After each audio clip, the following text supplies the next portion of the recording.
Subscribe to Tops Educators and don't forget to on bell icon. Hi students. Students, after studying about boiling point and latent heat of vaporization, there might be questions coming in your mind that even though at times we are not boiling certain thing, still it vaporizes out. For example, drying of clothes, or just we keep the tea or hot water and then it start vaporizing out, leads to decrease in the volume, right? So how does it happen? Because the atmospheric temperature is not that of boiling water which is 100 degrees Celsius, right? Otherwise we wouldn't have survived. Then what happens exactly? So that process which leads to evaporation of the liquid below its boiling point is called as evaporation. So what do you mean by evaporation?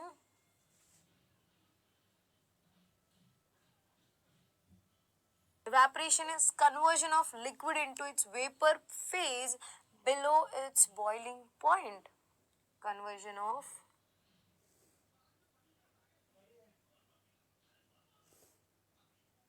liquid into vapor phase below its boiling point.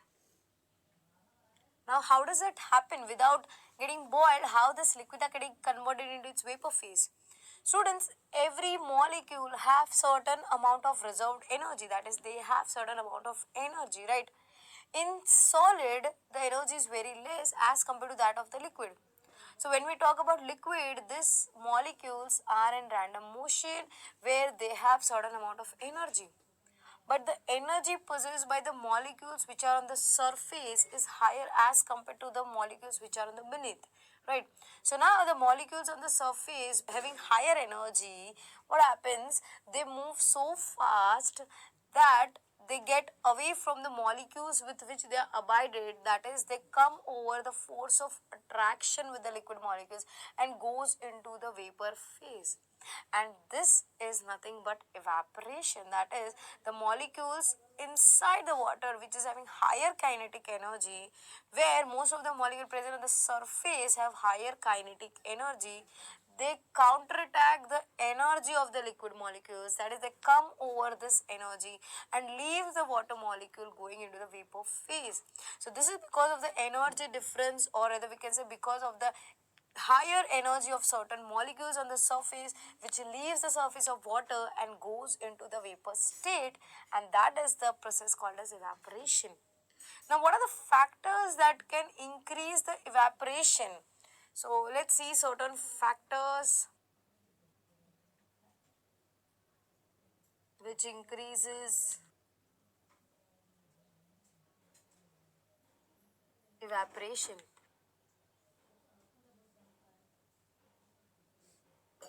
Students, for example, if you have to dry the clothes, right? So you just remove it from bucket and do you just directly put on that wire, or you spread it across wide such that all the surface of that cloth is just open wide.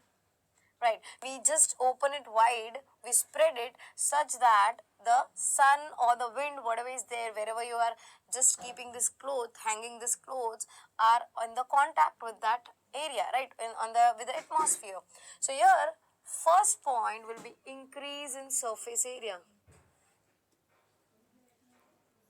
as we say evaporation is a surface phenomena.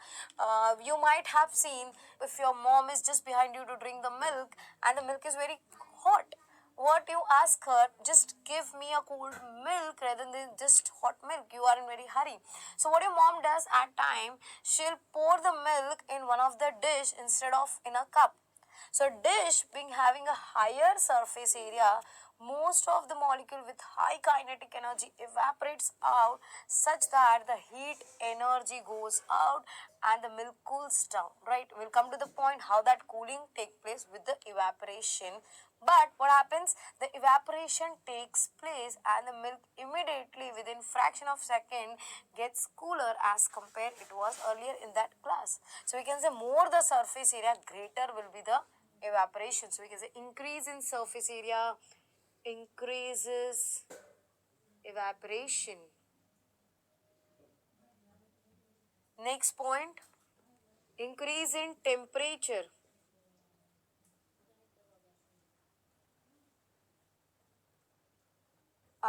That's very simple or very logical. If you have to dry clothes, it will dry easily in rainy season or summer season. Yes, summer season. And why in summer season it gets dried off easily? Because the temperature outside is high, so evaporation will be high. As increase in temperature, the heat energy is more, so energy of the molecules on the surface increases, which leads to increase in evaporation. The molecules which are present on the surface tends to fight with each other so fast that they can leave that space easily and goes out to evaporate. Third is decrease in humidity.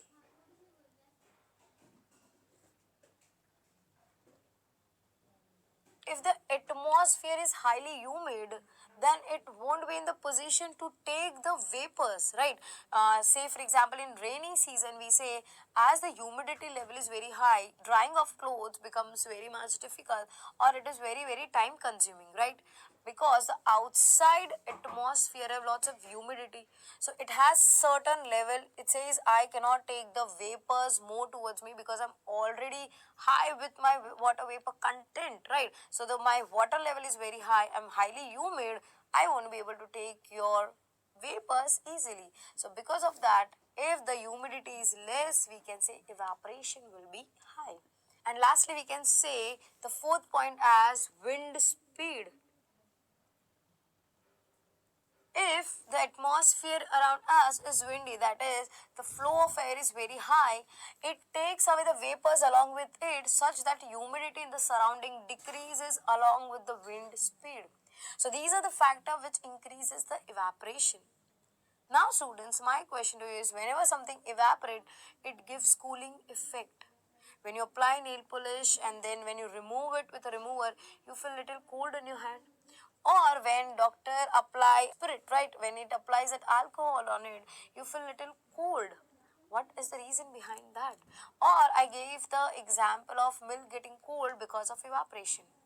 Now what happens here exactly is, as water goes off, what happens here when the water evaporates out, the energy which was utilized while the interaction, the surface molecule, what is this it do? It takes the heat energy from the surrounding. What happens? The molecules which were on the surface where it was using the energy, now because of the decrease in energy, the system, or whether we say the molecules on the surface, now takes heat from the surrounding. As it is taking away the heat from the surrounding becomes little cool, and hence we find little colder. Similarly, we can say when in summer season we tend to wear more of cotton clothes instead of synthetic. What is the tendency of cotton clothes? Now, as in summer season, we know we perspire a lot, and when perspiration takes place, the vaporization takes place. Now, because the molecules present on the surface takes the energy from the surrounding, that is heat energy from the surrounding, and which leads to cooling of the surrounding. So here we can say that cooling is happening when evaporation is taking place. So I hope this concept both of evaporation and cooling with evaporation is clear. Thank you.